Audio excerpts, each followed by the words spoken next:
We begin with the following statement. Dear Mr. Grinch, you a bitch. Let's go.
I can't do it. We'll do it live. Do it live!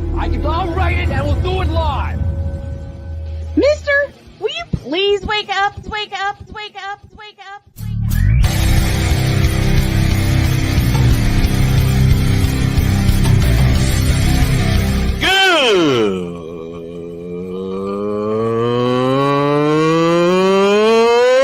Good morning! Snowman here to all you Brock Purdy and San Francisco 49er haters. Shut up! I gotta thank you, Shane. I mean, whatever happened to the games where breaking 100 points was, I don't know, unusual?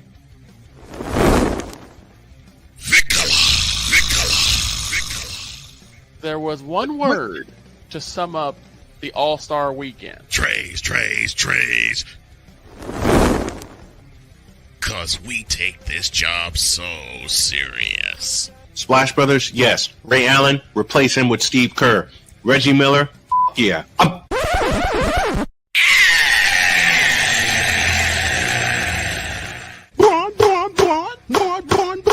What in the all types of blue hell?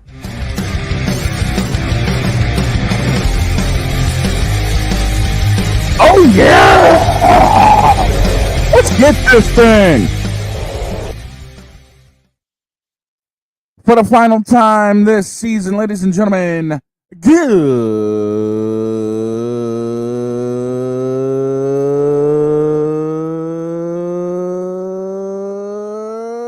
morning.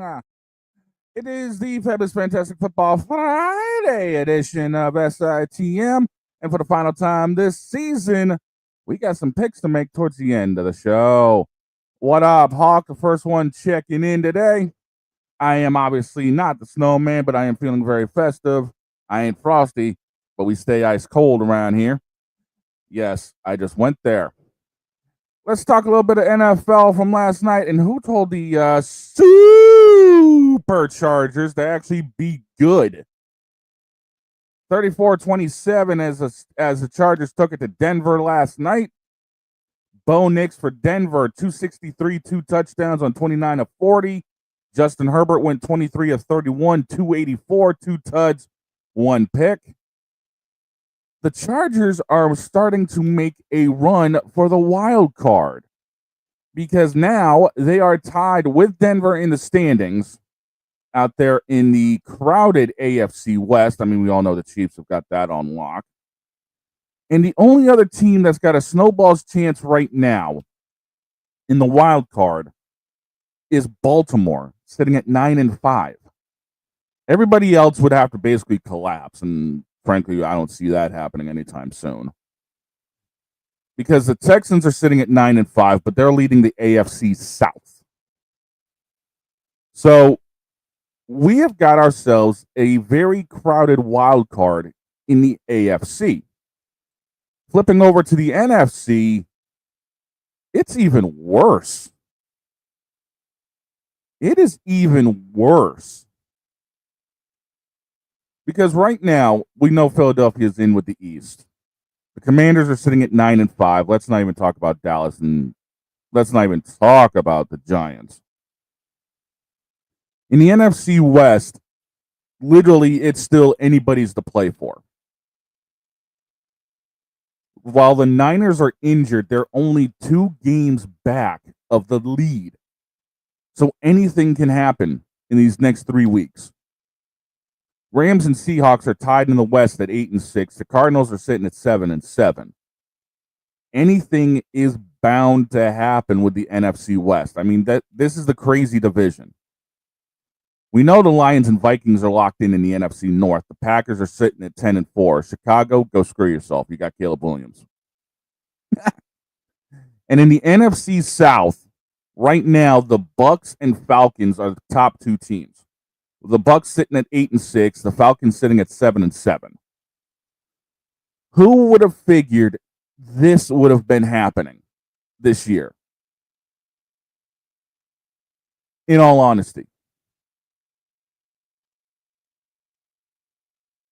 Yeah, happy holidays to you too, Hawk. We see you checking in up there in the youtube.com chat with the Fanatics Feedback Zone. We are live on Facebook, YouTube, and Twitch alongside Mosaic and our regular radio and TV deals.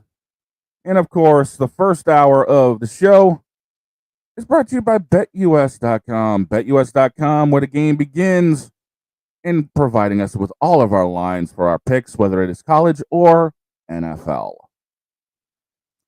We also had some NBA action last night, and you know what? Something needs to return, and I know exactly what I'm looking for.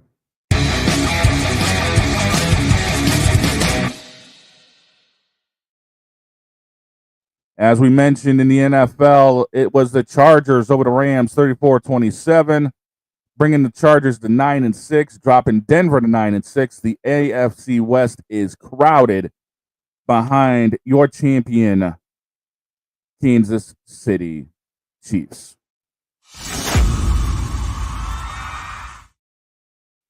The NBA rolled out a handful of decent games last night. Looking over the score, the Wizards over the Hornets 123-114, the Thunder over the Magic 105-99, Jazz over the Pistons 126-119. The Bulls actually got good and beat the Celtics 117-108. Nets all over the Raptors 101-94. Rockets over the Pelicans 133-113. Grizzlies smoked Golden State 144-93. Ouch. Spurs over the Hawks 113-126. Clippers over the Mavericks 118-95. Pacers over the Suns 120-111. Knicks over the Wolves 113-107. Trailblazers squeezed one out over the Nuggets 126-124. And them Lakers, oh dear God, the transsexuals are going to be thick today. The Lakers beat the Kings 113-100. Oh God, help us. In the NHL, the Blue Jackets over the Devils 4-2. Lightning over the Blues 3-1. Kings all over the Flyers 7-3. Penguins in overtime over the Preds 5-4. Blackhawks over the Kraken 3-1. Hey, Snowman, there's one for you. Senators over the Flames 3-2. Oilers over the Bruins 3-2. Golden Knights over the Canucks 3-1. And the Avalanche over the Sharks 4-2. That be your whip around.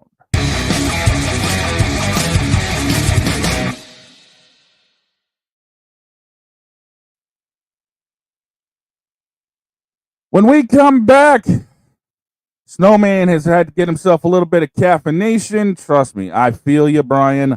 I need a little bit myself, but you know what? I'm still locked and loaded. And so are we. This fabulous, fantastic Football Friday edition for the final time this year is back in a deuce.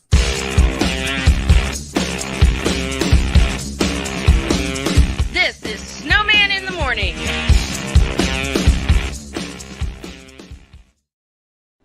Are you ready to upgrade your coffee game? Prepare for an invasion of flavor with Invader Coffee. It's the caffeinated elixir that fuels champions, the blend that pushes boundaries.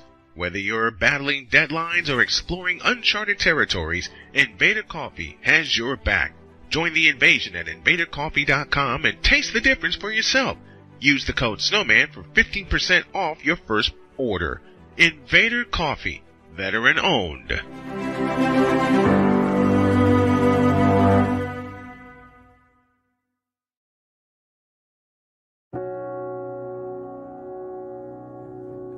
you remember our first group photo? This is it. Smiles all around, even though we were all nervous. Who could have imagined that our first weekend together would soon turn into a lifetime of memories? You're an amazing young man. Your brothers and sisters really look up to you. They're a big brother. It's so cool to watch the adult that you've become, and you really have done as much for us as you think we've done for you. You know, it took 20 years, and I got my third child, who was 17 at the time. There are so many rewards in life. You coming into our home was one of the greatest rewards we could have ever had. I ain't never felt so much love before in my life.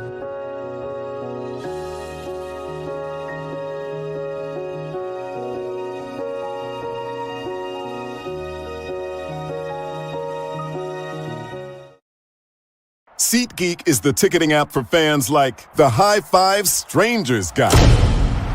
Game-winning interception. First down. Just a nice, solid tackle. If you're in arm's length, you will be swapping skin with this extrovert. You see, he knows SeatGeek got him a great deal on tickets, so he can focus on what he does best, smacking palms. SeatGeek handles the tickets to sports, concerts, and more, so fans can fan.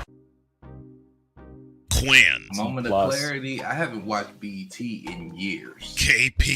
Drake needs to come back with another triple platinum album. E-Digger. And then you have Ray J. Like, I can't stand that River Cricket. The Guru. Okay, the level of crack she's smoking, I don't want it. BS3 Network proudly presents the Knucklehead Chronicles podcast, where from card tips to hot topics to meep of the week, anything goes.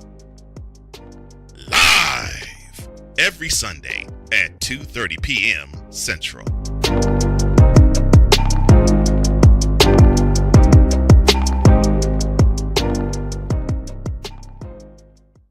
Sports bettors, listen up. Your favorite sportsbook, BetUS.com, is back and in our 30th year of action. With live in-game betting, incredible odds with daily odds boosters, props and parlays, fast payouts, and exceptional one-to-one customer service, we got it all. And when you sign up today and use the code SNOWMAN, you will get a 125% deposit match on your deposit. Log on to BETUS.com or call 800-792-3887. That's 800-79-BET-US. BetUS.com, where the game begins.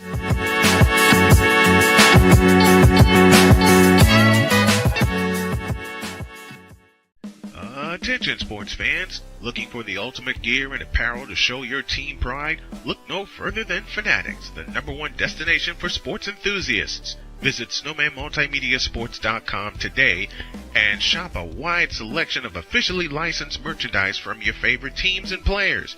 From jerseys to hats to accessories to collectibles, Fanatics has it all. Don't miss out on the chance to elevate your game day experience. Head over to snowmanmultimediasports.com/fanatics and gear up like a true fan with Fanatics. Officially licensed everything.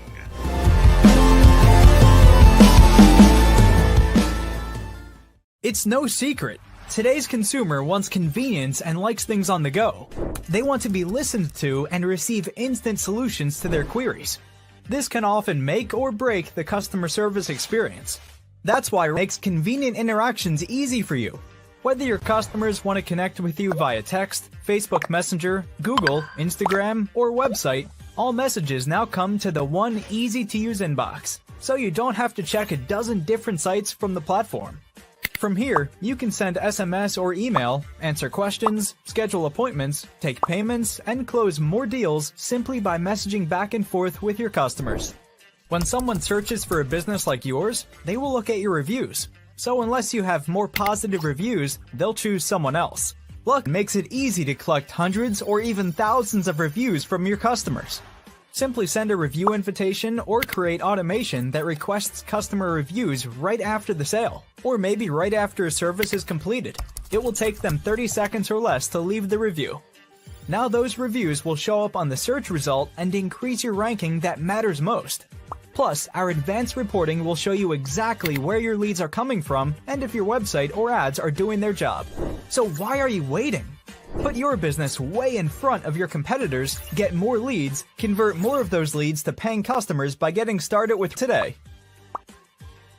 Mister, how do you operate this Twitter thing or this Instagram thing or whatever the heck? You're supposed to know all this stuff. Anyway, welcome back to the show. Good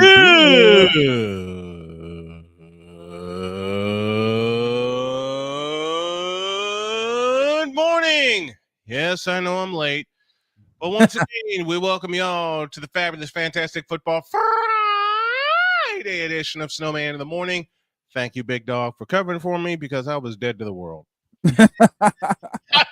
I know the feeling. I know the feeling. I was, man. I mean, I'm like, all right, 6 minutes to go before the show. I'm like, all right, usually we're getting it here. 8 o'clock, nothing. 8:05, I'm pushing the damn button. I'm glad you did.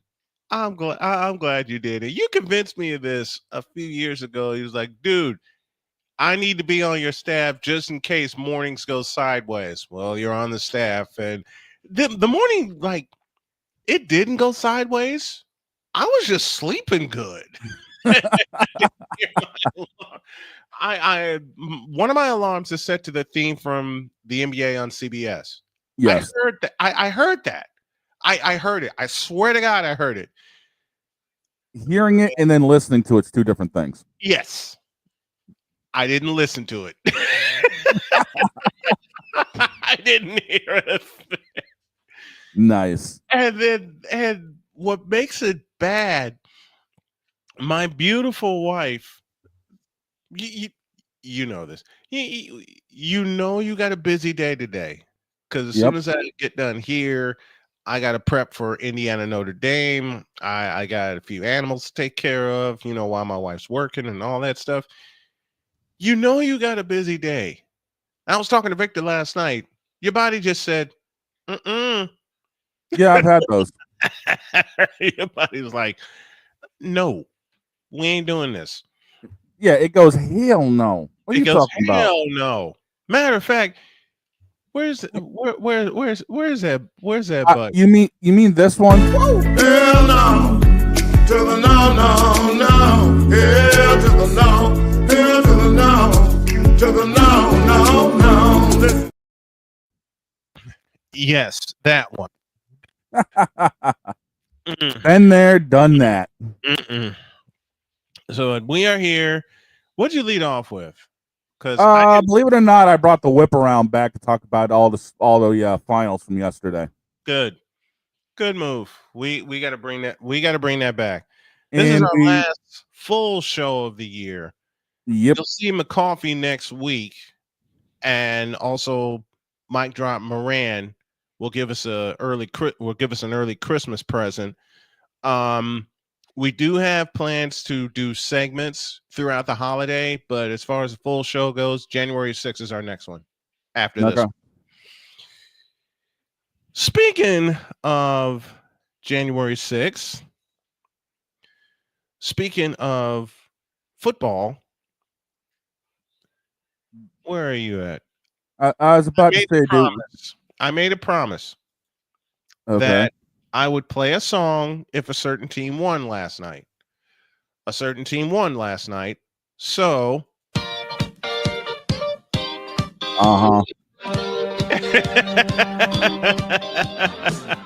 And the thing is, we actually forgot to make our pick for this game yesterday.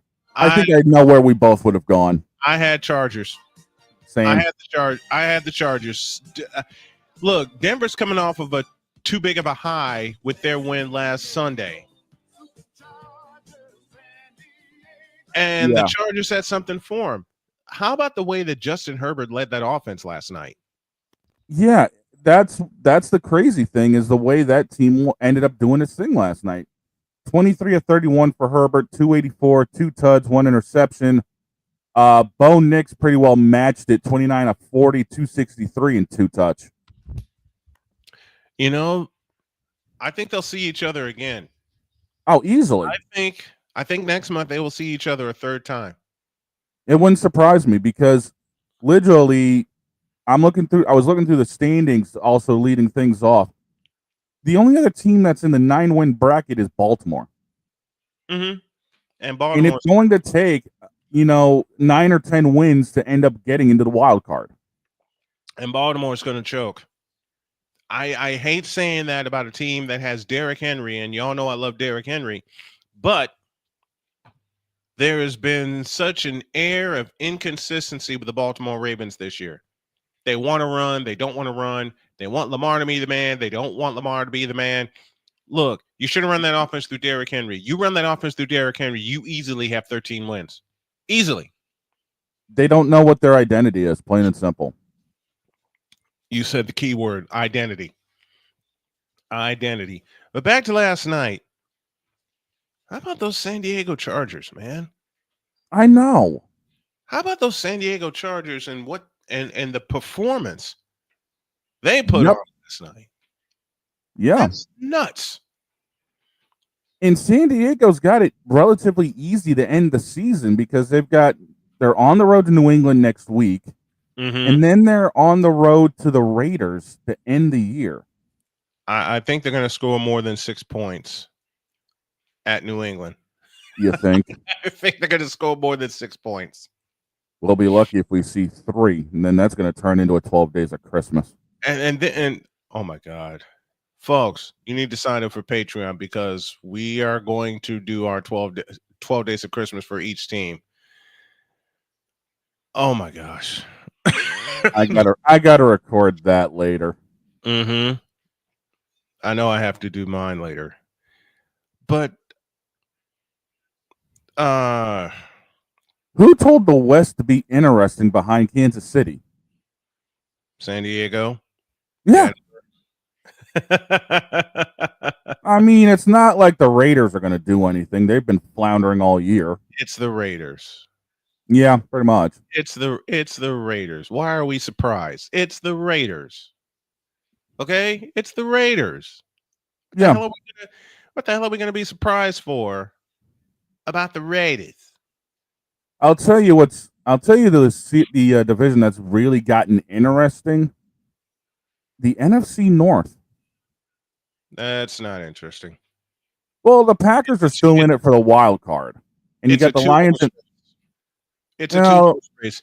If Detroit beats Minnesota in Detroit, there's your division. Yeah, and that game will likely get flexed. Likely. It's going to get flexed. I wouldn't be surprised if that's the final Monday night game. I could see that going Sunday or Monday night.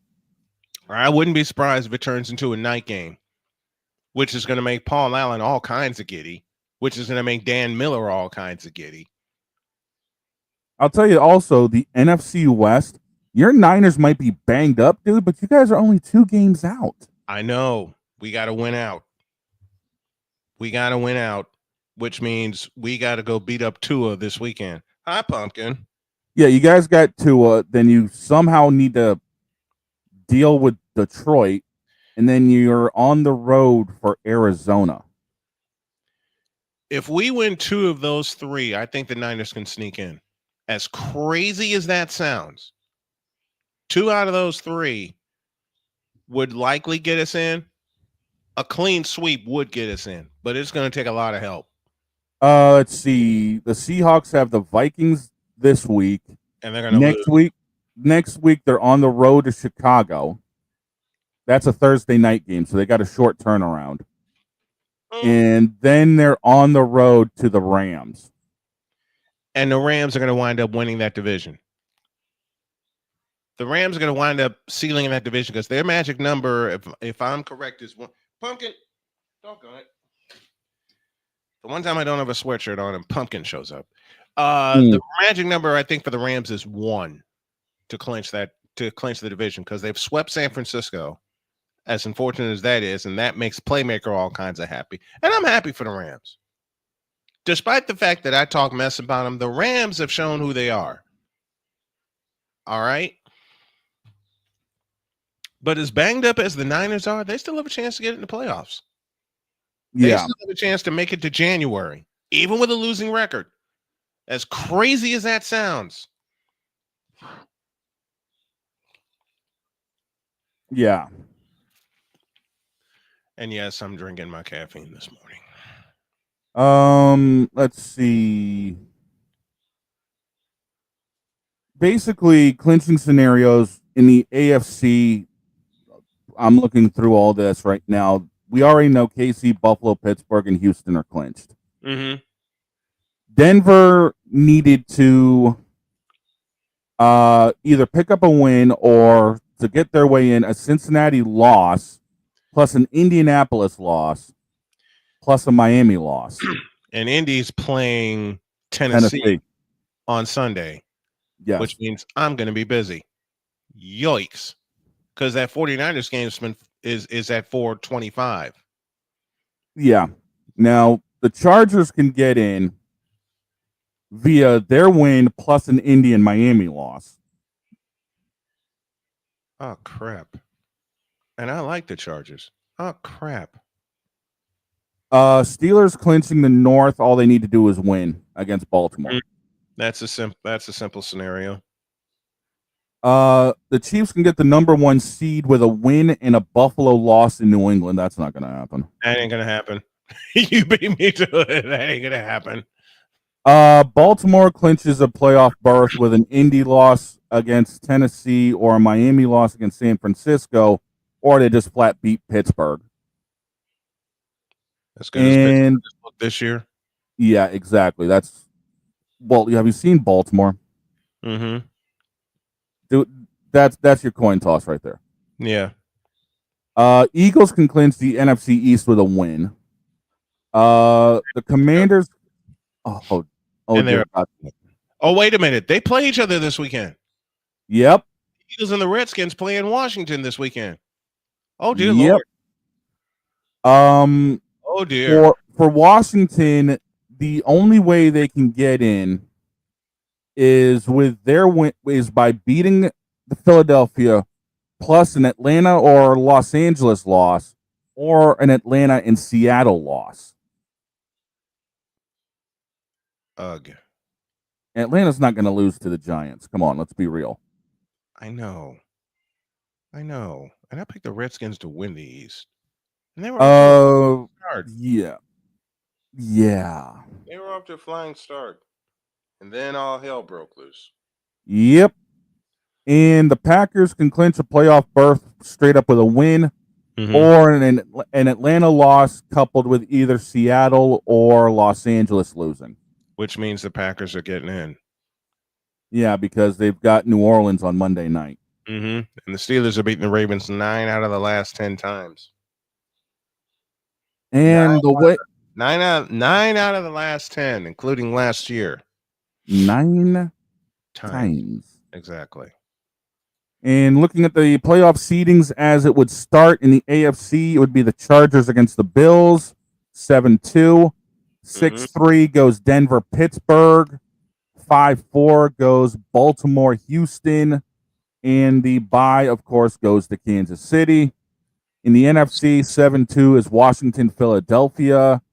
6-3, yeah, that's going to be a crazy one.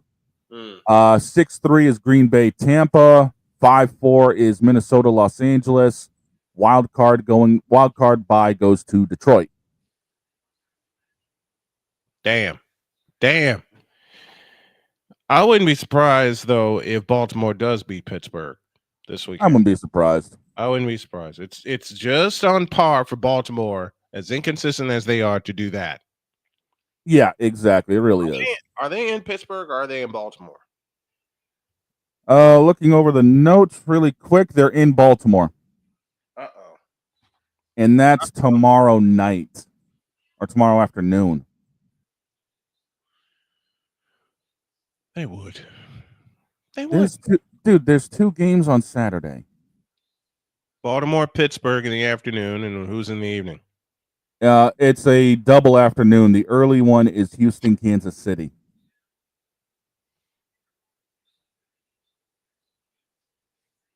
Damn. At Kansas City? at Kansas City.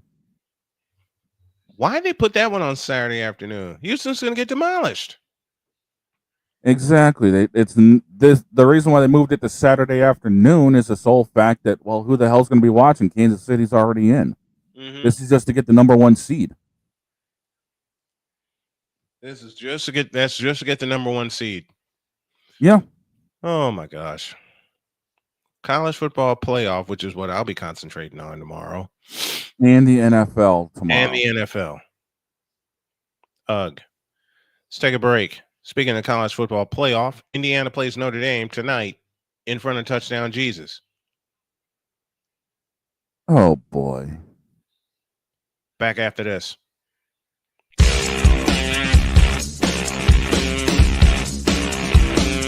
This is Snowman in the Morning.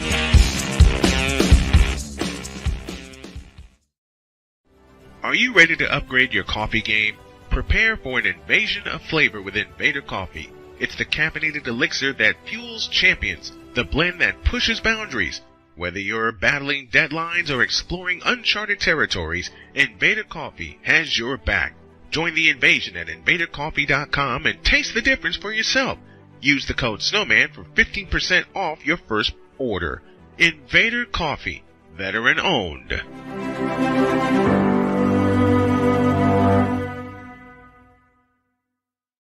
One of the great things about ordering meals from Mother of Macros is that you can do it from the comfort of your own home. Click the national or local delivery link to access the menu, and we'll ship the meals right to your door. We understand you won't always have time to plan, shop, prepare, and cook to provide healthy nutrition for your family, so the process is simple and saves you hours. We know you're busy, so our meals are professionally prepared and packaged. You only need to heat them up and enjoy. We provide macro-balanced, delicious meals, chock full of fresh, local ingredients with none of the stuff you don't want to eat. Plus, our menu changes every week, keeping your taste buds wanting more. We take care of your meals so you can worry about everything else on your list. Mother of Macros.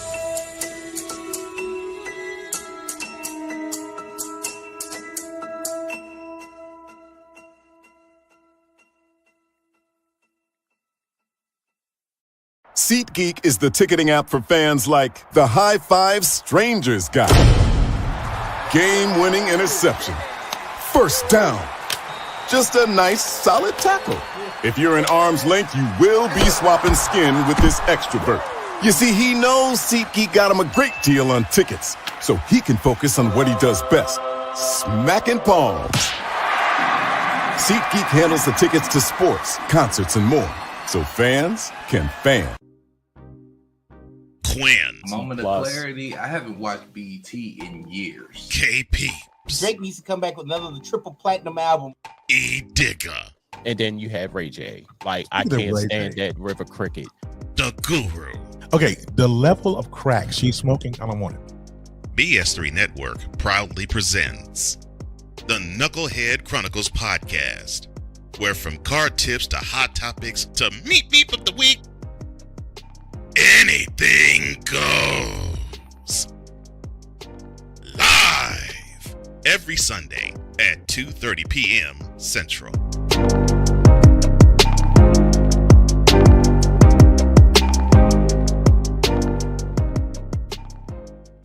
During bad weather, driving can become downright dangerous. What's your emergency, please? Trust Battle Vision Storm, the revolutionary glare reduction glasses that turn your sight bright during bad weather at night or during the day. Watch your ordinary vision become extraordinary. Battle Vision Storm uses light optimizing lenses that block blue rays, so you see clearly in heavy rain at night or blinding snow during the day. Heavy rain, snow, sleet, or fog can make it impossible to drive. Not with Battle Vision Storm. Get your Battle Vision Storm for only $19.99. But wait, due to rising costs and supply chain shortages, this may be your last chance to get your very own at this low price. There is a strict limit of 4 Battle Vision Storm per order while supplies last. Don't wait, order now. Call 1-800-483-6319 or visit battlevisionstorm.com. So call 1-800-483-6319 now. Mister? How do you operate this Twitter thing or this Instagram thing or whatever the heck? You're supposed to know all this stuff.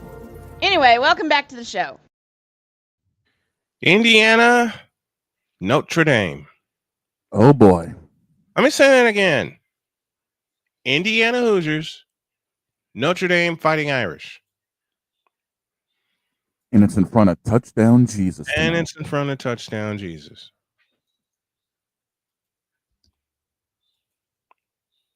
And it's in front of Touchdown Jesus. You know that house is going to be rocking tonight. You think? Yeah. These guys. Both at 11-1. Yep. That ain't fair. No, it's not. This is the kickoff the playoff. Yeah. That ain't fair. No, it's not. That's just not fair. That ain't right, man. Mm-hmm. Meanwhile, speaking of hi. Sir Orange is back. Mm-hmm. He just won't get down. Anyway, it's the irresistible force of Notre Dame's running game against the immovable object of Indiana's passing game. And the kid's last name, that quarterback's Indiana, you should know this last name, Rourke. Oh, yeah. As in Curtis Rourke. As in Nathan's kid brother. Yipe. Just yikes. Yeah. What do you think? First one to 50 wins that game? I was actually going to say first one to 40, but we'll go there. And I think they ought to flex the overtime rules. Because we will see some overtime games in the playoff. Oh, yeah. Send it back. You bring it back to the regular overtime. Bring it back to the regular overtime. None of this 2-point conversion crap. Well, that would be common sense, and we're talking about sports that make money. I know. But I think it would make money. I think it would make money. Bring it back to the regular playoff rules, man. That's how you solve that. Tonight's broadcast on Snowman Sportsnet and Snowman Multimedia is brought to you in part by Jessica Rice Coaching. Dear friend of mine that said, yeah, I want a part of this. But man, how many yards will there be in that game? I know, trick question. 950. 1150. I want 1150.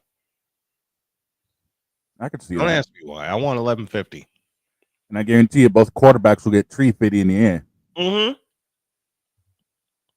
Why would we be surprised? We wouldn't. Why would we be surprised if these two quarterbacks don't get 350 in the air and both teams don't get at least 3 on the ground? Right. I'm not. It paints the picture of defense being optional, but you're talking about two of the best offenses in the nation. You're talking about two of the best offenses in the nation. And after they lost to Northern Illinois, Notre Dame just simply went off. Yeah. They got pissed. Mm-hmm. They said, we can't let that happen again. And it didn't. Meanwhile, Northern Illinois is in a bowl game. Notre Dame is in the playoff. Where's the justice in that? Well, where's the justice in this? I said at the top of the season, with Notre Dame not being affiliated in a conference, what if they were to run the table? Well, they practically did. If they had run the table and gone undefeated, do you think they still would have gotten in at number 5 or lower? It might have been lower because they don't have a conference affiliation. That's the thing. And it's costing them. And that's part of the formula. Now, yes, they bring in money. They bring in money, yes, but most of it goes back to Notre Dame because of the contract rights they have. And Notre Dame was a genius in striking that particular deal.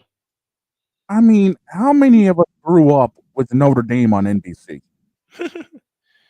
I grew up with Notre Dame, period. Doesn't matter what station, NBC, early parts of ESPN, ABC, CBS. I grew up with Notre Dame, period. Rudy. I mean, I remember the first Notre Dame game I ever watched featured Jerry Faust, the late Jerry Faust, as their coach. Oh, jeez. Yeah. And I used to watch them on replay like early Sunday morning in front of the TV before all the Sunday morning cartoons came on. Yep. My parents came downstairs. Then the fun started. then the fun started. Yep. Speaking of fun, are you having fun down there, Pumpkin? Yeah, he is. He's chilling. He's just chilling and giving me all kinds of kisses on my finger.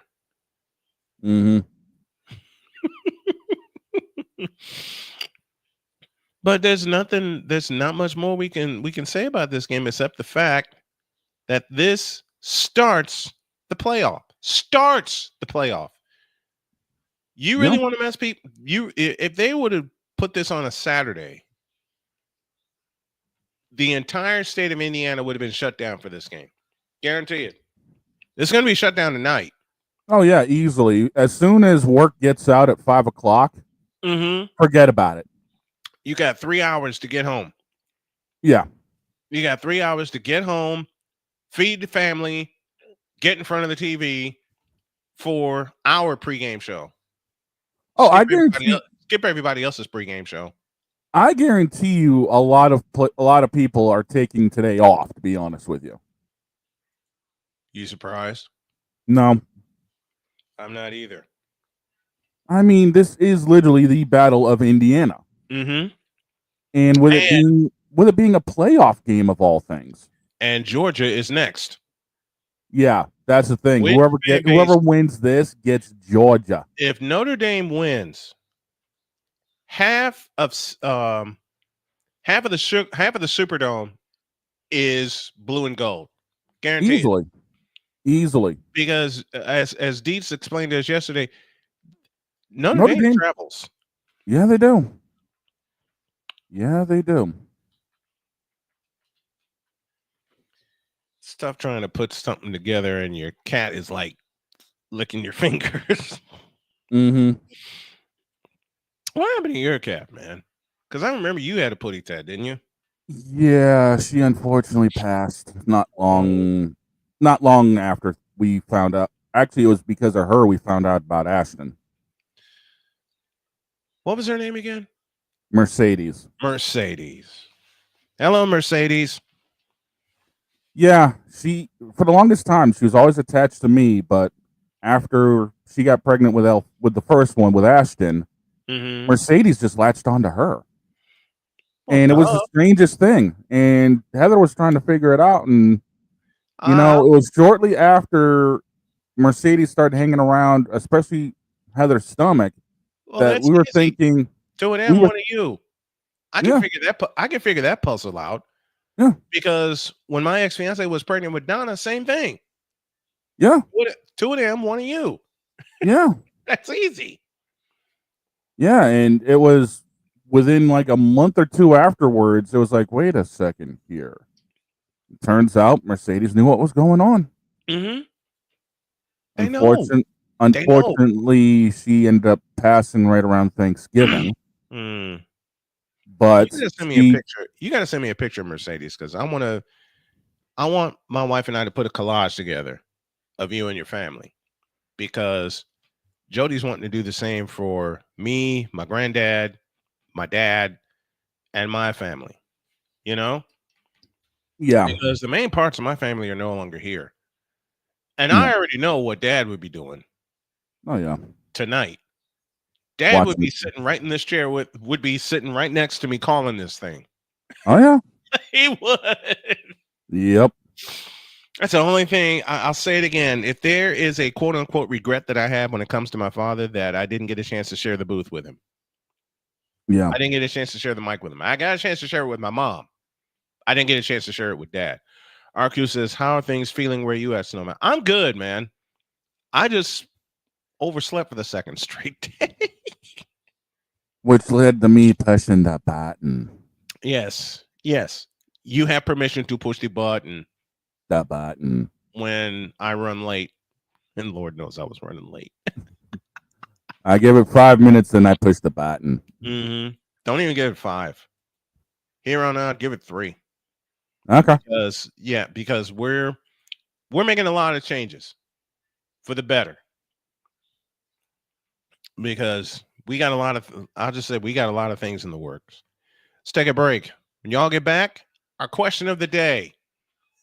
And that's part 2 of something we started yesterday. Oh, God. We're bringing that back, too? We have to. Yeah, we got to kill time, don't we? Back in a minute.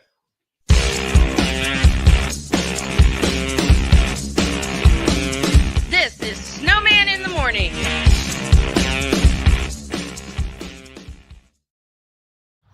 People tell me how lucky my daughter is to have been adopted. But really, we're the lucky ones. Learn more at adoptuskids.org. This planet has been great to me. It's given me gifts that I can't even explain. It's given me adventures and memories I'll never forget. And Battleborn, I think, has given me the opportunity to go beyond and give something back. How can I be a better custodian to this planet and the place I live? That's where I am with Battleborn. Let's make the planet a better place. Whether it's news, the largest egg producer finds bird flu in chickens at a Texas plant, weather, devastating tornadoes rip through the heart of the United States, inspiration, a breast cancer survivor completed the journey of chemotherapy and now begins a future one of matrimony or sports. Michael Jordan is shown on a photo with Diddy. LeBron James has a video extolling the virtues of a Diddy party. This has been yet another beating a dead horse presentation. We got you covered. BS3 Network, in association with Comey Media Incorporated, proudly present The Morning Shift with Cole Johnson. Live every weekday at 8 a.m. Eastern, 7 a.m. Central.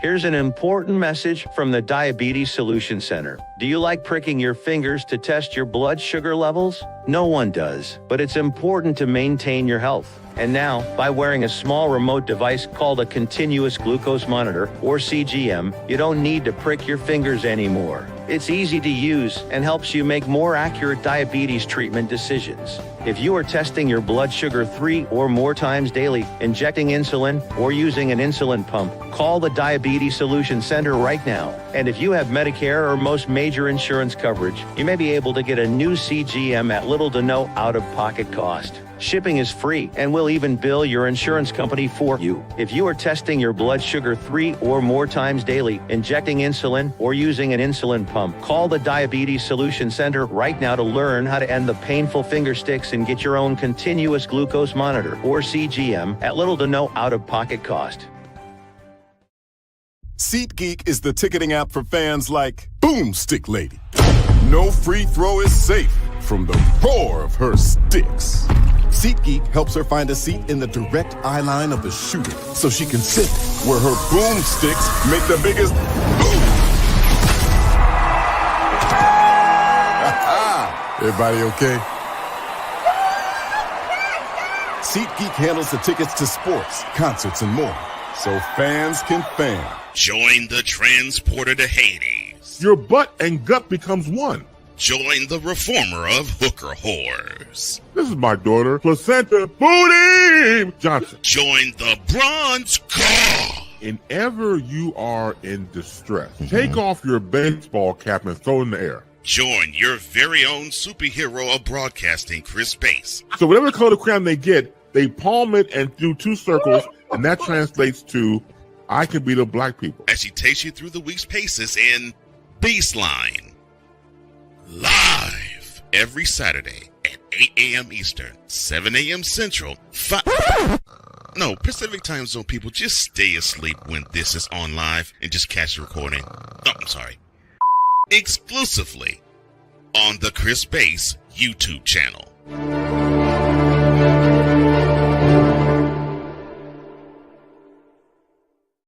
Mister? How do you operate this Twitter thing or this Instagram thing or whatever the heck? You're supposed to know all this stuff. Anyway, welcome back to the show. Coming up Monday.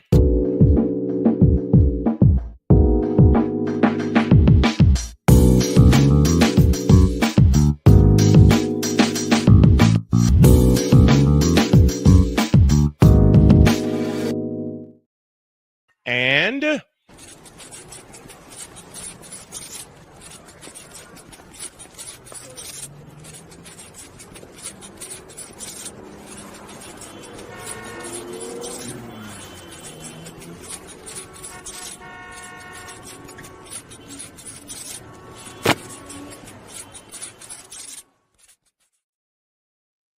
yes, that will happen. I'm going to have to keep my Monday open, ain't I? Uh-huh. Already noted. Yeah. I know when Jody and I packed up and drove from Terre Haute, Indiana to Henderson, North Carolina.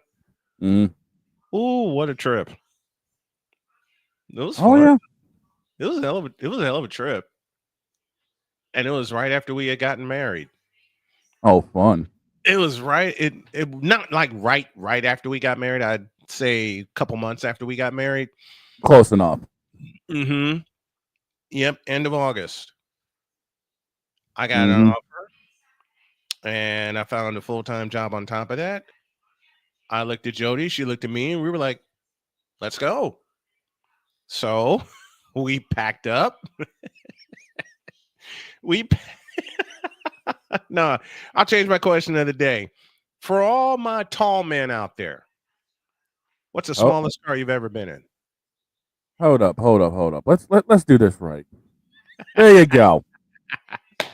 Here's our question of the day. All right. For all smallest car. Smallest car, because I have a three-way tie. Okay.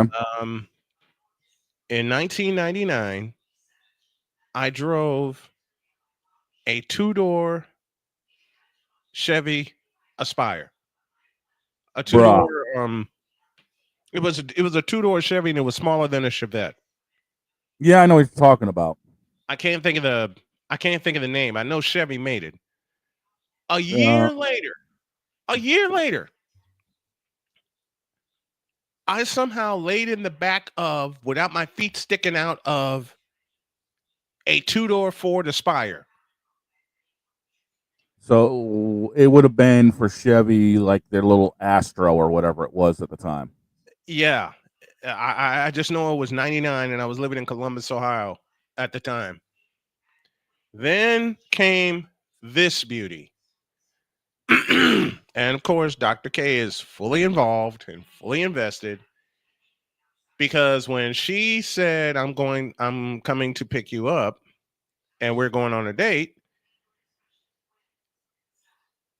she said, look for a little pink car. Now, when she said little pink car, I didn't expect it to be, well, a Mitsubishi Mirage. Bruh. It was little and it was pink, and I love the daylight side of it. Okay. To one of the most infamous questions, baby, how am I supposed to get in that? Which led to one of the best answers she's ever given me in 6 years. We're just going to have to origami your ass in there. Well, guess what? Somehow my tall ass kept getting in that car. Driving the darn thing. Driving the darn thing. And you know what? I drove the daylights out of it. Mm-hmm. I did. I drove the daylights out of it. Especially when she would when she worked at Indiana State. That's how all of her students recognize me. Right. Well, Professor Reese is here. Her maiden name. Professor Reese is here. How do you know? Pink car. That's how all the kids recognize me. And they treated me like one of the students. And I love it. I love it. What was it for you? Well, oh no. My cousin and her guy had a Chevy Spark. Oh no, not that. My 4-inch ass had to try to fit in the back seat of that. I'll ask a question people often ask of me. How did your tall ass get in that thing? To this day, I don't know. Because you're standing what? 6'4"? 6'4". 6'4". You at 6'4", me at 6'5", trying to get in small cars. It's like Shaq trying to fit in a Lamborghini. They would have to custom make a Lamborghini for me. But I'll tell you what's funny. When we went car shopping down in North Carolina, I tell you, Jody comes up with the greatest one-liners. Mm-hmm. She came up with the greatest one-liner when the salesman, who stood all of 6'8", and we saw a convertible. Saw a convertible. I looked at Jody, she looked at me, and she says, "I dare you to try to fit in there." I looked at my wife and said, "Honey, there's no way I'm fitting in that thing." And God. Jody's already giggling. Some of the folks in the showroom are already giggling. She says, "Why not?" I said, "First of all, my whole ass won't fit in that thing, let alone my body." And Jody lost it. Yep. Secondly, Jody points out that I would have to look over the windshield. Yes. I would be looking over the windshield while trying to drive. And the guy who was our salesman said, if you think he had problems getting in there, imagine me trying to fit in there at 6'8". I walked out. Oh my God. You got to be kidding me. What?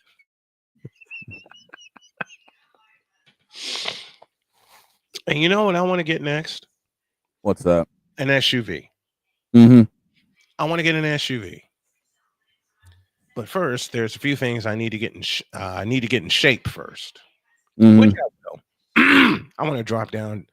Excuse me. I want to drop down to like 255 pounds or 250. Mm-hmm. Yeah, I get that grind. Trust me, been there doing that. Yeah. We are, and we will. All right. 6 after the hour. Hour 2 has begun. Larry Schechter will join us at the bottom of this hour for his best fantasy football picks. And speaking of picks, that will be during hour 3. I can't believe we're wrapping up the season already. Didn't it just start? Yeah, I know. Didn't it just start? Okay. Hour 2 after this.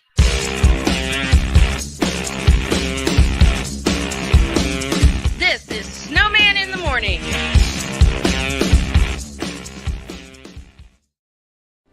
Are you ready to upgrade your coffee game?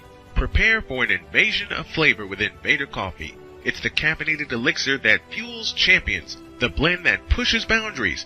Whether you're battling deadlines or exploring uncharted territories, Invader Coffee has your back.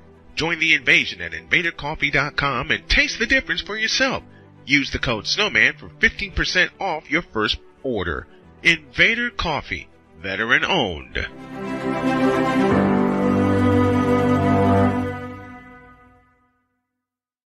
One of the great things about ordering meals from Mother of Macros is that you can do it from the comfort of your own home. Click the national or local delivery link to access the menu, and we'll ship the meals right to your door. We understand you won't always have time to plan, shop, prepare, and cook to provide healthy nutrition for your family, so the process is simple and saves you hours. We know you're busy, so our meals are professionally prepared and packaged. You only need to heat them up and enjoy. We provide macro-balanced, delicious meals chock full of fresh, local ingredients with none of the stuff you don't want to eat. Plus, our menu changes every week, keeping your taste buds wanting more. We take care of your meals so you can worry about everything else on your list. Mother of Macros.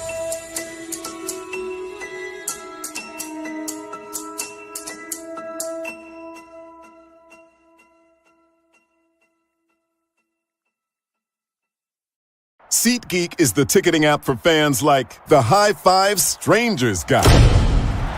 Game-winning interception. First down. Just a nice, solid tackle. If you're in arm's length, you will be swapping skin with this extrovert. You see, he knows SeatGeek got him a great deal on tickets, so he can focus on what he does best, smacking palms. SeatGeek handles the tickets to sports, concerts, and more, so fans can fan. Quinn. Moment of clarity. I haven't watched BT in years. KP. Drake needs to come back with another triple platinum album. E Digger. And then you have Ray J. Like, I can't stand that River Cricket. The Guru. Okay, the level of crack she's smoking, I don't want it. BS3 Network proudly presents the Knucklehead Chronicles podcast, where from card tips to hot topics to meat beef of the week, anything goes. Live every Sunday at 2:30 p.m. Central.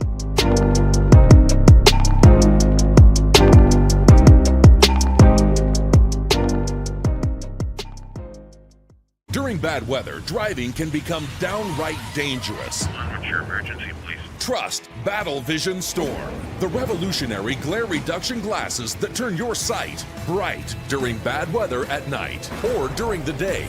Watch your ordinary vision become extraordinary. Battle Vision Storm uses light-optimizing lenses that block blue rays, so you see clearly in heavy rain at night or blinding snow during the day. Heavy rain, snow, sleet, or fog can make it impossible to drive. Not with Battle Vision Storm. Get your Battle Vision Storm for only $19.99. But wait, due to rising costs and supply chain shortages, this may be your last chance to get your very own at this low price. There is a strict limit of 4 Battle Vision Storm per order while supplies last. Don't wait, order now. Call 1-800-483-6319 or visit battlevisionstorm.com. So call 1-800-483-6319 now. Sports bettors, listen up. Your favorite sportsbook, BetUS.com, is back and in our 30th year of action. With live in-game betting, incredible odds with daily odds boosters, props and parlays, fast payouts, and exceptional one-to-one customer service, we got it all. And when you sign up today and use the code SNOWMAN, you will get a 125% deposit match on your deposit. Log on to betus.com or call 800-792-3887. That's 800-79-BET-US. BetUS.com, where the game begins.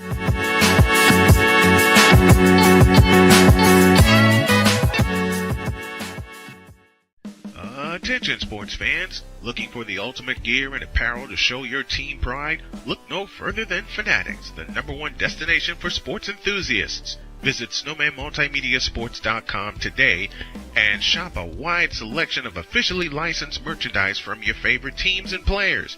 From jerseys to hats to accessories to collectibles, Fanatics has it all. Don't miss out on the chance to elevate your game day experience. Head over to snowmanmultimediasports.com/fanatics and gear up like a true fan with Fanatics. Officially licensed everything.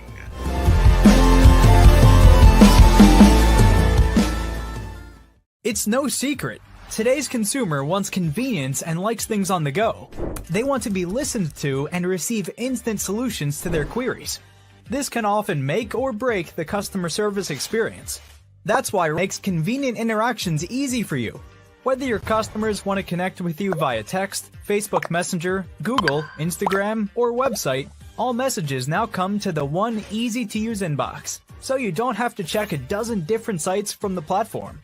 From here, you can send SMS or email, answer questions, schedule appointments, take payments, and close more deals simply by messaging back and forth with your customers. When someone searches for a business like yours, they will look at your reviews. So unless you have more positive reviews, they'll choose someone else. Luck makes it easy to collect hundreds or even thousands of reviews from your customers. Simply send a review invitation or create automation that requests customer reviews right after the sale, or maybe right after a service is completed. It will take them 30 seconds or less to leave the review. Now those reviews will show up on the search result and increase your ranking that matters most.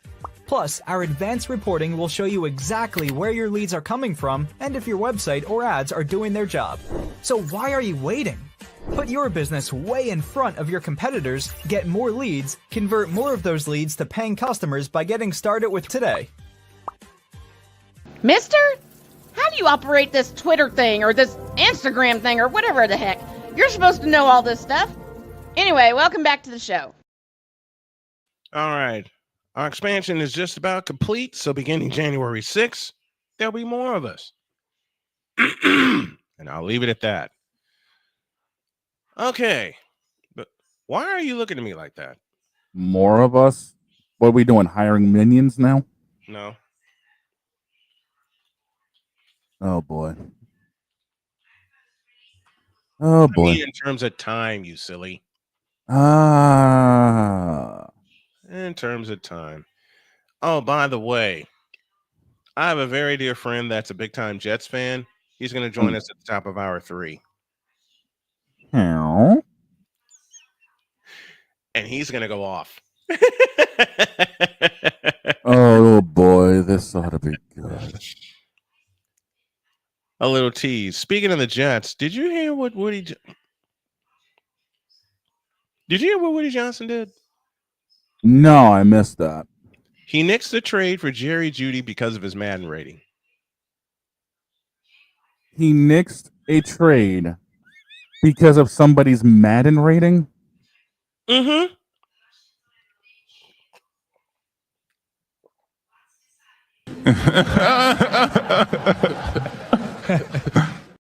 You can't make this up.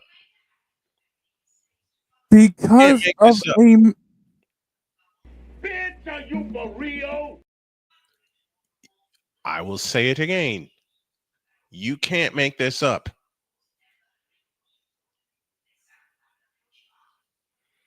I got...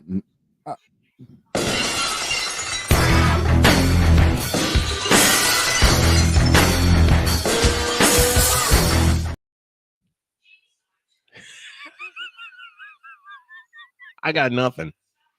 Because of the guy's Madden rating. I wish I was making this up. I swear to God, I wish I was making this up. I'm not making this up. I have heard of some stupid-ass reasons to mix a trade. I've seen it. I've seen it with my 49ers.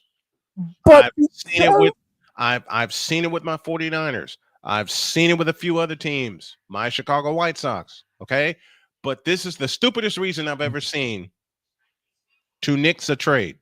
Because of a guy's Madden rating. Analytics has taken over sports, and I hate it.